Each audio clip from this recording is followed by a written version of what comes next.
You want to start a business, but you're worried about that your introverted personality might get in the way. We are joined by Patience Ogunba, and in today's podcast, we're going to discuss how introverts can develop courage in business and in leadership. Welcome to the Dawn Jarvis Show.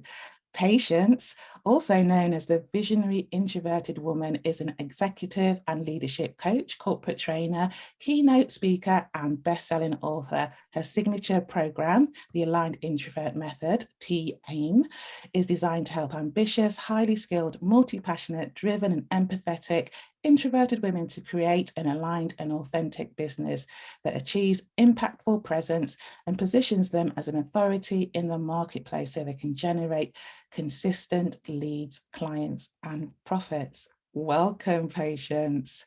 That's amazing. It's great to see you. Amazing. Thank you so much. How are you?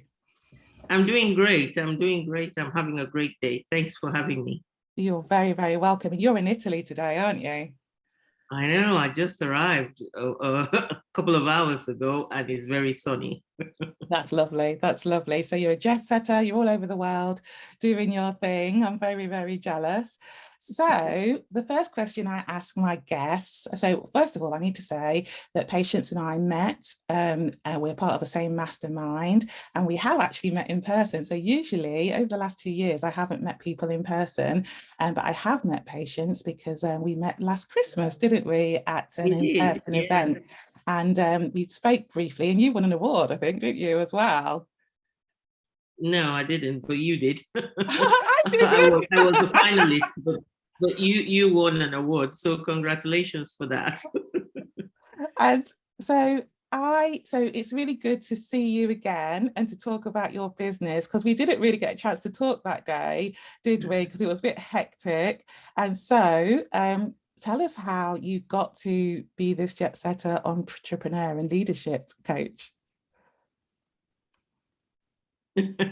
Okay, so, well, jet setter is an interesting word. I'm here for a niece's wedding, so I'm excited. Lovely. And it's kind of linked to one of my core values, which is my top core value is family. So you find me traveling and supporting family in the things that they do. So I'm here for family. So basically, how did I get to be who I am today? I'm an adventurer by heart, and that means that I find the courage to do whatever it takes to live a full and fulfilled life as much as I can. So that is part of what I'm doing. That is part of why I decided to take the leap of faith, as most of us do with business, to set up my own business and to support other introverted women to do the same. Do you consider yourself an introvert, though? Yes, I've always been. And the truth about it is, until I found out who an introvert is, not just what, because I felt out of place, and I felt like an oddball because of what I call the kind of connection paradox. I loved people, but I needed my own space so desperately. And when I use the word desperate, I mean desperate. I have a physical reaction to needing that space. I get migraines, and I struggle with things like too much light, too much noise. It just didn't make sense when I disappeared.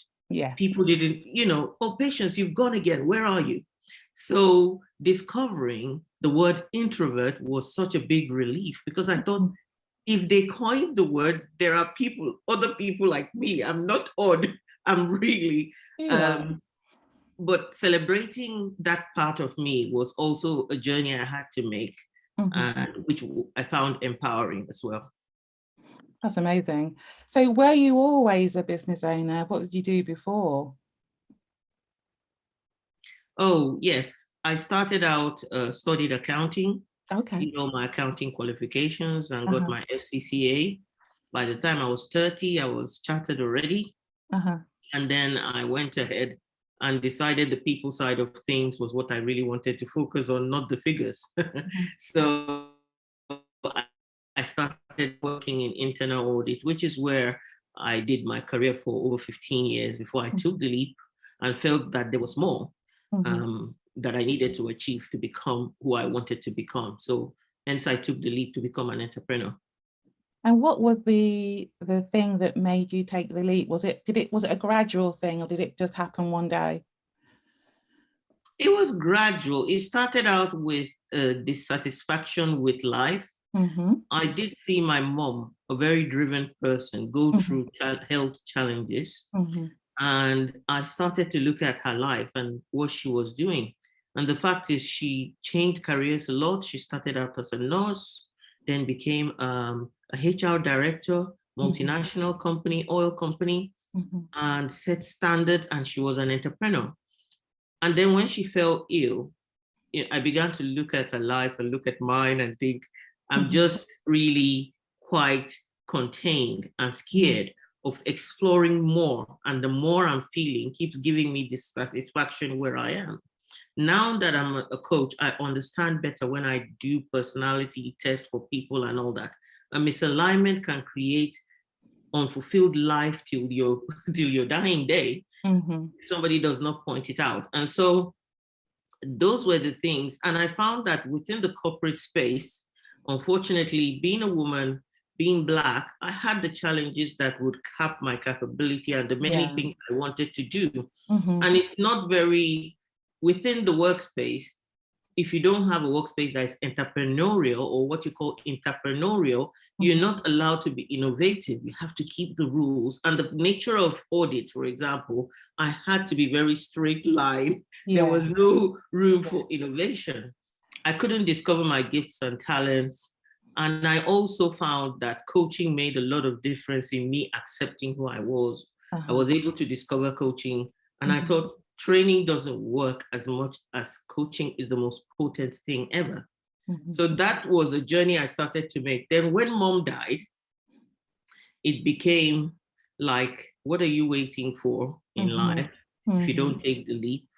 That was the first thing. Then I had another tragedy where a brother-in-law died very close to me. I'm so sorry. And that was the leap I just needed. I just said to myself, I asked myself this very key question: would I want to be doing this by the time I get to the end of my life? And that was the answer I needed. The answer to that was no. What I want to do, I've not started doing. So I had to find the courage.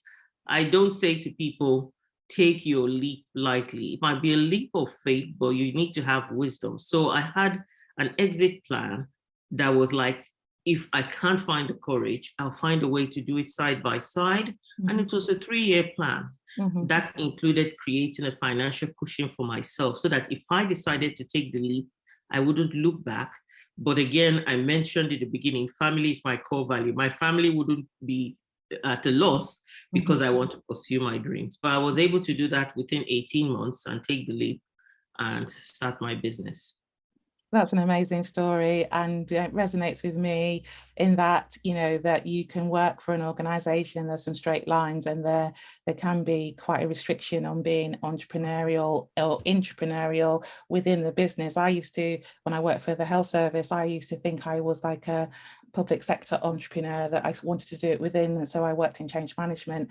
But sometimes it's quite difficult to do that because you can't do it unless people come with you, and you need the position and the authority to be able to do that.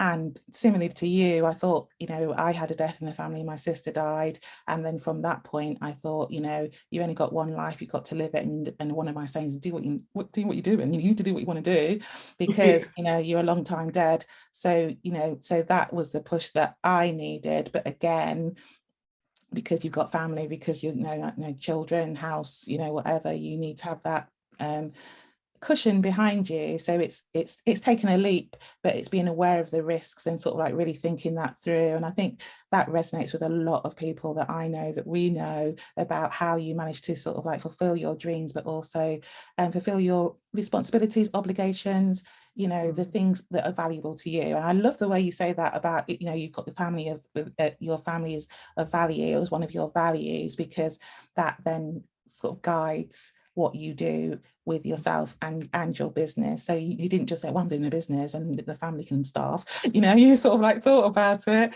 you know, what will the impact be on the family, and sort of like, so to make that happen. So yeah, love that. Yeah. So you talk about everything you've ever wanted is on the other side of fear. So I'm imagining that that's because maybe introverts, maybe I don't think I actually don't think that introverts are naturally fearful. I think we all are, you know. I cast myself as an extrovert, but you know, but sometimes I'm introverted, and I you know, maybe I'm an ambivert. Sometimes I am, sometimes I'm not.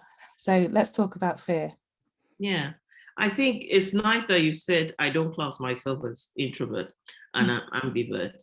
I read somewhere, and I'm doing that, and I'm doing the research on it, that says the older we get, the more introverted we get. And the reason is because if you're very loud, when life has been happening, you're more quiet. You don't have the answers. You just recognize you don't have the answers anymore. You know, you're older, you're wiser, and it's like sometimes you say, I don't want to talk here because I want to listen. And so apparently a lot of us get more introverted the older we get, because we're really taking in the world. Having said that, some environments where people grow up allows them to be very courageous and bold. Introverts, there are 4 types of introverts. So there is the anxious introvert that has a lot of anxiety about social situations. And if you cannot get out into social situations, it's really hard to build a life, build a business, because you have to deal with people. And then you have the thinking introvert that is always in their heads, right? Yes. But then you also, you have like the social introvert, for example, who really is out there loving people. And you also have the restrained introvert, who is restrained and just is very cautious about people, you know, before I trust you.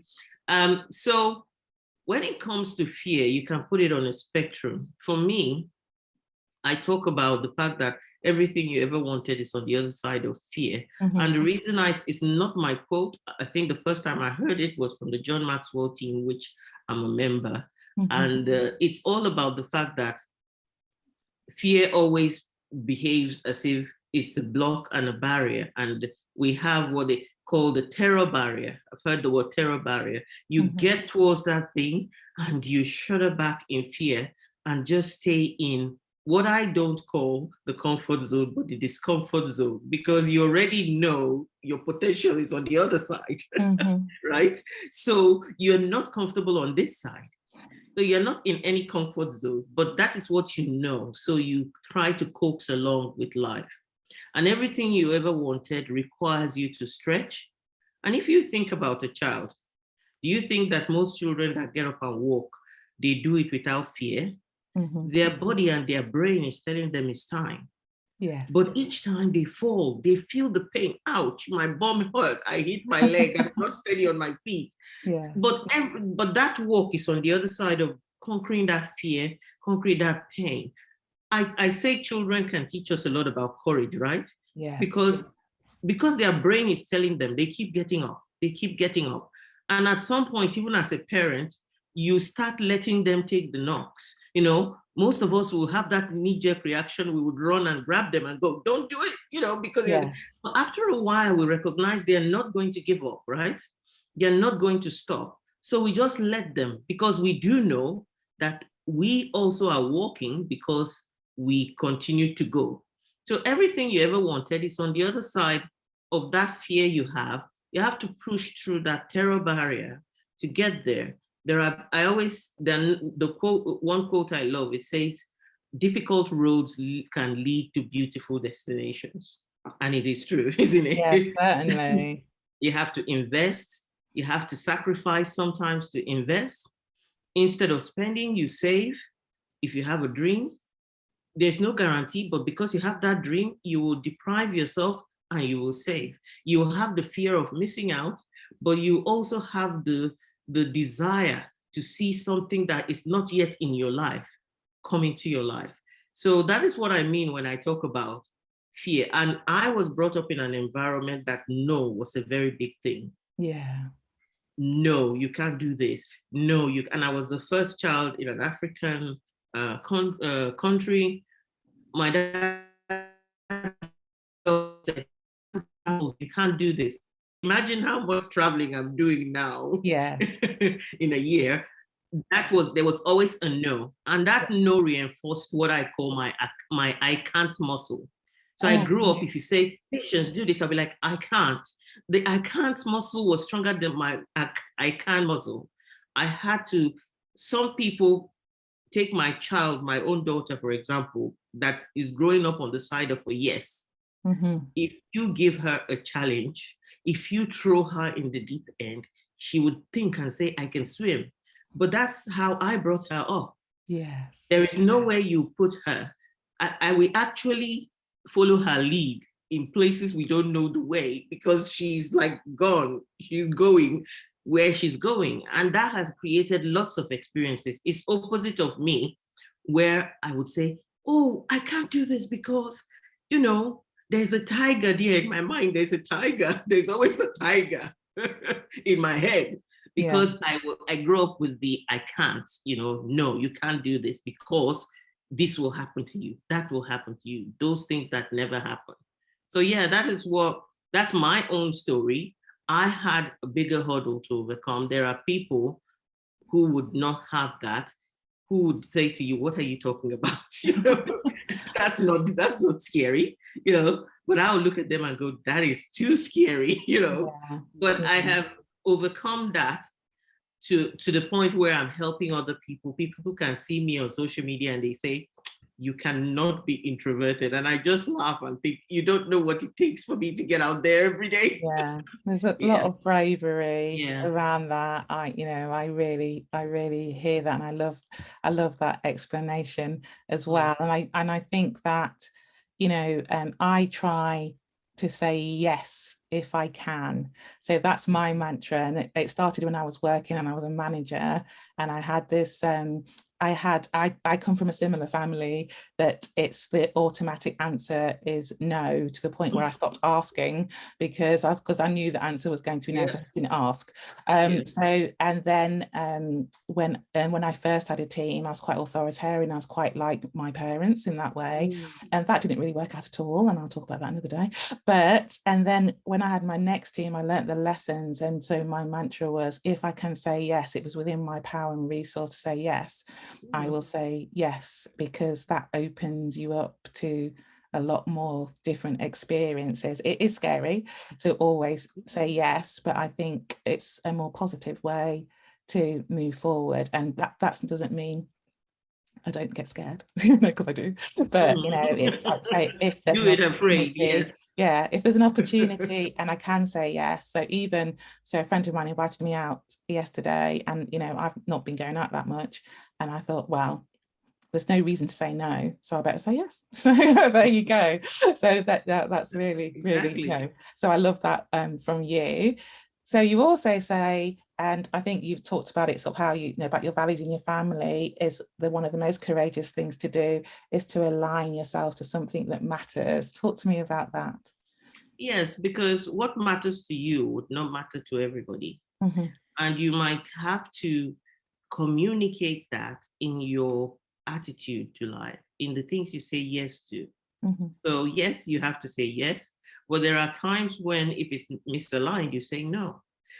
So basically, you have to find the courage to align yourself. So when I talk about the fact that I didn't feel like my potential was going to be fulfilled in accounting, I was able to get information that helped me realize that the typical career path for me, in African wasn't. So before I start moving all over the place, the typical career path for me is people-oriented, even though I'm introverted, which is interesting. But that comes out of my personality type. I'm a high I on the DISC scale, which is something I also use for my clients.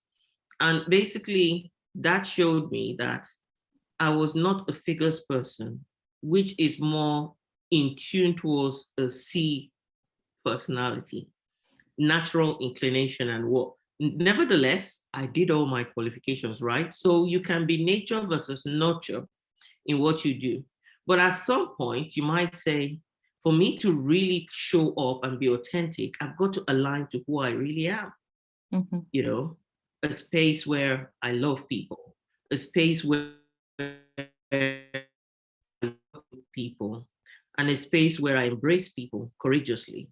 So basically, you have to find the courage at some point in life to ask yourself, am I aligned with everything that matters to me? Even if it doesn't matter to the next person, even if I have to stand alone because it matters to me. And the other thing that matters to me, for example, is freedom. Yeah. I love stability, but I love freedom more. Freedom is my top three. It's in my top three. And so I had to find the courage to align to that again. And we all have to say the first step is, what are my core values? Because most people I know have not actually sat down to actually really analyze it based on the things that they feel disappointed did not happen in their lives. And many times it's, believe you me, it's not the 5 million they did not make or something. It's even something as simple as, oh, that relationship did not work out. And as much as people are saying, you know, sod it to people, I'm disappointed. I really value quality relationships. That might not be popular, but then you've got to at some point find an alignment with developing yourself to build quality relationships, to develop yourself to align to trusting people, whether or not they hurt you. That trust makes all the difference to you. It's what you're aligned to, it's your value, you know. So it's just some of the things I feel people need to move from a place of misalignment to alignment. And alignment requires some certain amount of pressure and cranking. Yeah. If you think about a tire, you have to pump it to get it back to alignment, and pressure is the same thing. So yeah. Love that. I love that analogy about the tire. That's absolutely true. And one of the things that you talk about as well is that at some point you're going to have the courage to lead yourself and others to achieve fulfillment in your life. So I'd really love you to talk about that too. Yes. So basically, I believe that leadership is not is it fad, or it's not a buzzword the way people make it sound. When you look at our world, it's broken because of lack of leadership. And leadership is needed in the house, you know, it's needed in the workplace, it's needed in countries, it's needed in communities. It's unavoidable.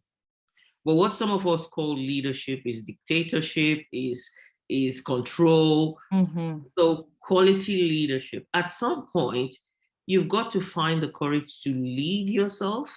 That means you've got to say no and put yourself on the naughty step of discipline to remove bad habits and behaviors that are not serving you. Yeah. Self-sabotage is real. And for you to overcome self-sabotage, you need to develop self-leadership.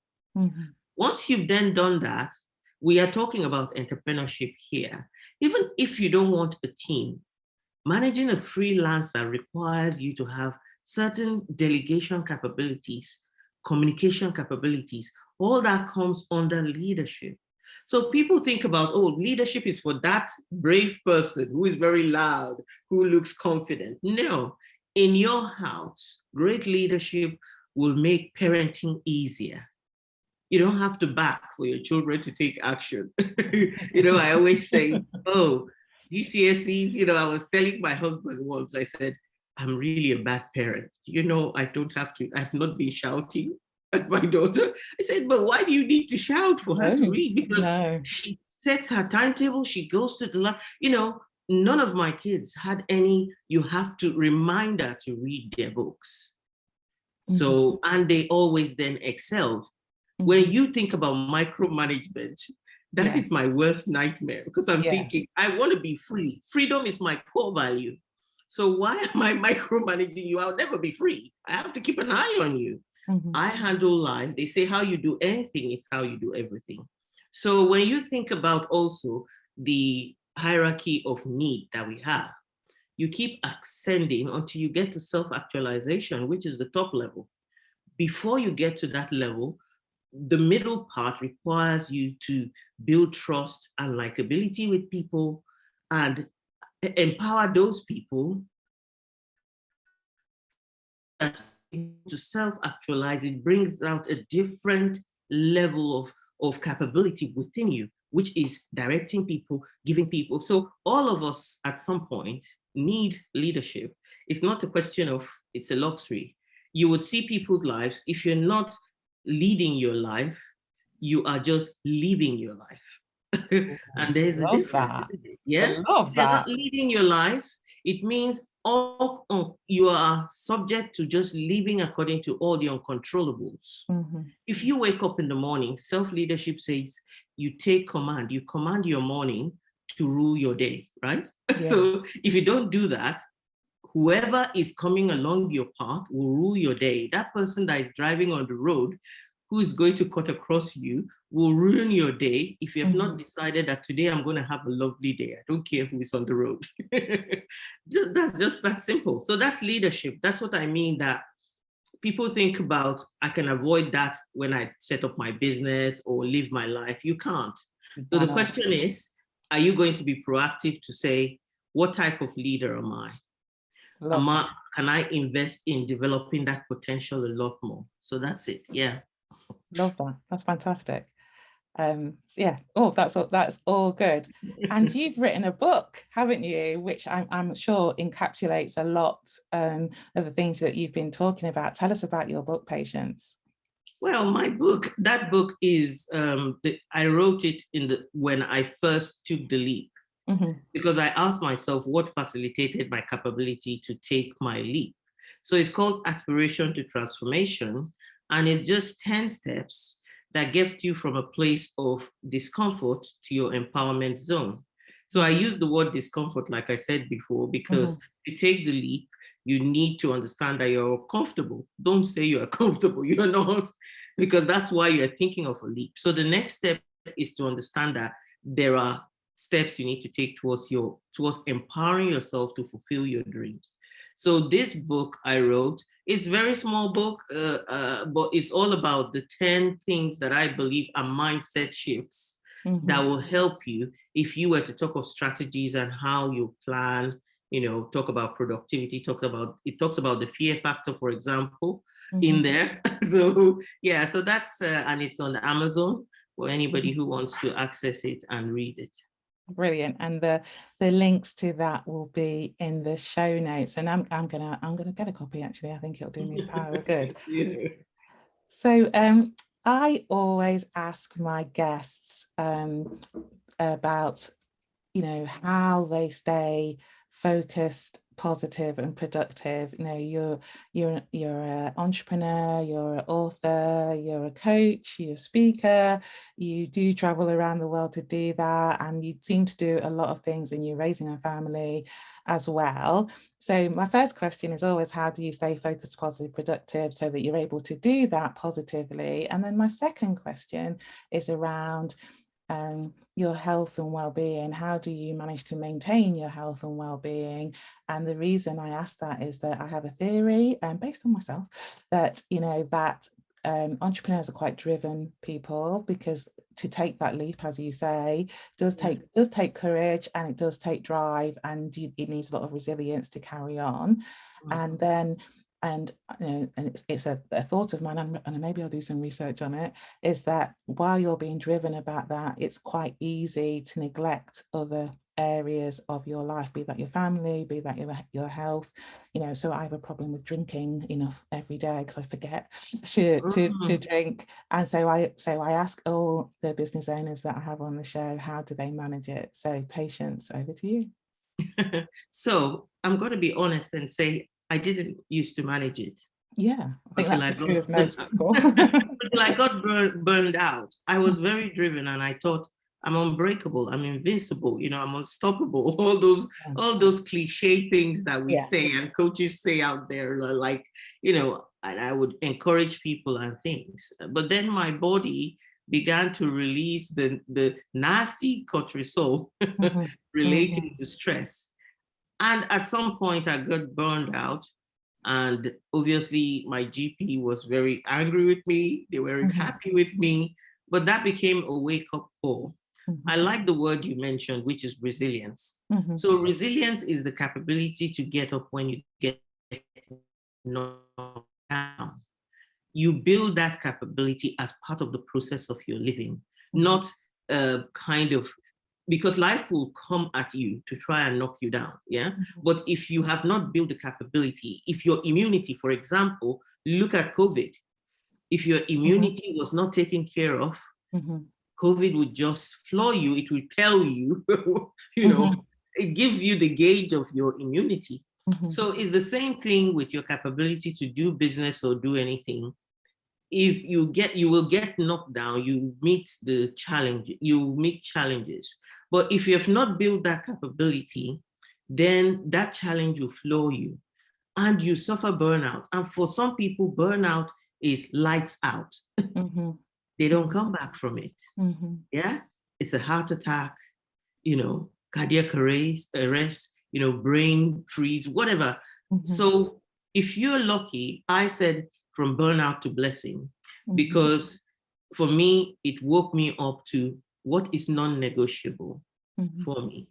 And that is that I want to do this with ease. And ease comes when I'm healthy, when I have energy, and when I don't have stress hormones that are working all over my body. It's not even, people talk a lot about exercise, they talk a lot about eating. Let's talk a lot about style. You talked about productivity. In creating your productivity, do you recognize when your body says, enough, I need a break? I can't do this beyond this. Because like you said, we are so driven, we push ourselves beyond the comfortable level and the beyond when the body is saying, please stop, save me. We just say, no, I'm so driven, that goal, that this, and we're heading towards it. So that is what I realized. And this year, I really took it on board. I finally started working in it. You can see I wear glasses like yourself. Yeah. But at the moment, I'm not wearing my glasses because I went back to the ophthalmologist and he said, you're getting older, your eyes are getting better, whatever you keep doing. And I was like, that is like shocking. I didn't know that I was working on my health and making sure I'm focused on the pressures that I was putting on myself. But that was a surprising benefit that came out of it. You can imagine. Yeah. So I started then I'm not saying I've got it 100%, but if I find the opportunity to press pause, I do. And I want to say this a bit about introverts versus extroverts. Extroverts can take a lot of external stimulus and thrive. Introverts will go on a burnout from it. And so also it's about speed as well. A lot of introverts don't like it when I say we are the slow burn people. And sometimes that slow burn is necessary in the way you do things. It's not procrastination. It's a need to think things through and take your time and not, because once you're going too fast for your brain, the anxiety comes in. The anxiety releases stress hormones in your body. You freeze and all those things. So it's look at yourself. Who are you? What do you really need? It comes back to aligning to that and be unapologetic, because we're not in the same race as everybody else. We're not, our finish lines are all different. So we're not running to get to the same spaces. Let's just know where our own strength is. I always say, if God made me a turtle, trying to be a tiger is really pointless. Too true, too true, too true. Now, do you have a gift to share with our audience, Patience? Yes, I do have a mini course I wrote, which is just a 15-minute video, and it's got a workbook, and it's on my website, and it's introvert-friendly strategies that will help you create impactful presence.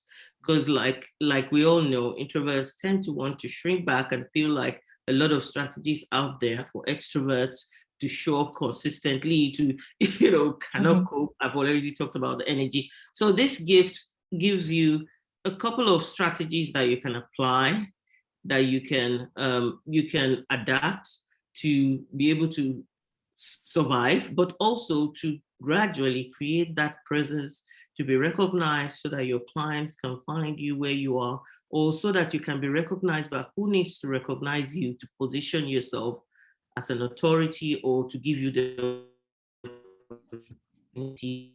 So you find that on my website, www.patienceogunbona.com. And there'll be some the links in the show notes as well. And thank you very much for this. Now, Patience, this has been a lovely, lovely, lovely conversation. And it's really great to share this with everybody. How do people get hold of you if they want to talk to you, find out more about your work and what you do? Yeah, so you have my website, which I've said is www.patienceogunbona.com. But I'm constantly on LinkedIn. I love LinkedIn, perhaps because I came from the corporate world and I speak the language. So you can find me a lot on LinkedIn and connect with me on LinkedIn. Put in a request, say where you heard of me. That makes it easier to say yes, because people tend to just hound you, isn't it, on some of these platforms. Yeah. But if you can say where you connected with me, I love connecting with people. Trust me, I have conversations, invite you for a coffee chat, and you can come talk to me. So yes, LinkedIn and my website, you have a lot of resources from both places. Brilliant. Brilliant. It's been fantastic talking to you. Really enjoyed this one. Do you have a final tip, strategy, actionable that people can take away with them today, Patience? Yeah, I think I wrote a post this week, and it was talking about basically don't sweat the small stuff. Mm-hmm. So small stuff are things that I personally say, if I get to my deathbed and it doesn't matter, then I'm not going to make it matter. But if it matters, if I'm lying on my deathbed, would I be wanting permission to go fix it or a second go at it? Then I'm going to do it, because that's not small stuff. That is life-defining big stuff for me. So I don't sweat the small stuff. And I want to admonish other people to think about, oh, that person talked about me and they said blah blah, I'm taking it to town. Mm-hmm. Don't lose any sleep. Move on. Will it matter tomorrow? No. Move on. That's the small stuff.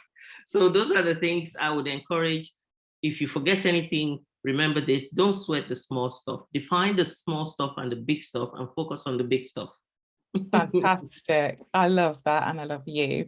Thank you so much, Patience, for being a guest on the Dawn Jarvis Show. And that is it for today, and another brilliant one. And if you liked it, let's like it, share it, subscribe to the channel, and let us know what you think in the comments. We'd both love to hear from you, and we'll speak to you really, really soon. Take care, and bye-bye.